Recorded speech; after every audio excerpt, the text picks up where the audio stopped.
वरदान देती है कि सभी देवताओं में सबसे पहले आपकी पूजा की जाएगी, इसीलिए उन्हें गणपति भी कहते हैं। वैसे तो भगवान गणेश के 108 नाम है, पर उनमें कुछ कुछ है। गजानन है, संकट विनायक है, लंबोदर है, गजकर्ण है, बहुत सारे ऐसे नाम हैं। सबके पीछे अलग अलग स्टोरी है। लंबोदर है तो उनके पेट बहुत ज़्यादा आगे आने के कारण उनको लंबोदर कहते हैं। गजकर्ण, उनके हाथी के कान होती है इसलिए उनको गजकर्ण कहते हैं।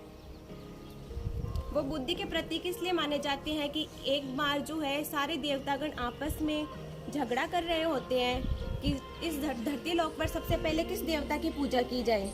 तो जब वो आपस में से झगड़ा कर रहे होते हैं तो नारद मुनि है वो उनका झगड़ा देखते हैं और उनको बोलते हैं कि आप इस स्थिति का समाधान करने के लिए भगवान शंकर के पास जाएं, वो ही आपको इसका समाधान बता सकते हैं। फिर सारे देवता भगवान शंकर के पास जाते हैं तो वो उनको बोलते हैं कि धरती लोक पर सबसे पहले किस देवता की पूजा की जाती है। तो वो देवताओं की झगड़े को रोकने के लिए एक प्रतियोगिता का आयोजन करते हैं और वो बोलते हैं कि सभी देवता अपने वाहन पर जाए, जो भी इस पूरे ब्रह्मांड का चक्कर करके फिर से मेरे पास सबसे पहले आएगा वो ही धरती लोक पर सबसे पहले पूजा जाएगा। तो सभी देवता है वो अपना अपना वाहन लेकर पूरे ब्रह्मांड की परिक्रमा करने निकल जाते हैं, पर भगवान गणेश क्या करते हैं, वो वहीं पर खड़े रहते हैं क्योंकि उनका वाहन क्या था, मूषक था, और मूषक पूरे ब्रह्मांड की परिक्रमा नहीं कर सकता। तो वो सोचते हैं, अपनी बुद्धि का प्रयोग करते हैं और वो अपने माता पिता के ही 7 परिक्रमा करके उनके सामने हाथ जोड़कर खड़े हो जाते हैं।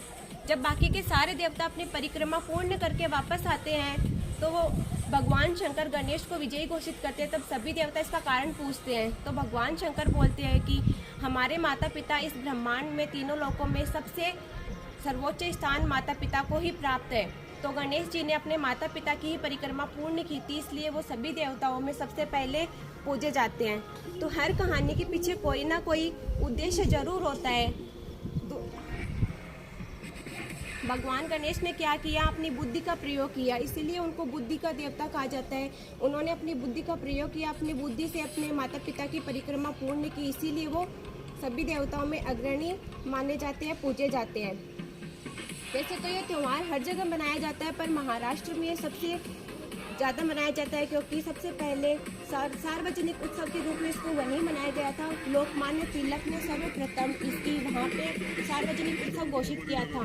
क्यों किया था? क्योंकि वो ब्राह्मण समाज में और दूसरे जाति के लोगों को आपस में मिलाने के लिए, आपस में वो एक साथ मनाए, एकता के लिए उन्होंने इस त्यौहार को वहाँ पे सार्वजनिक उत्सव के रूप में घोषित किया था। Thank you.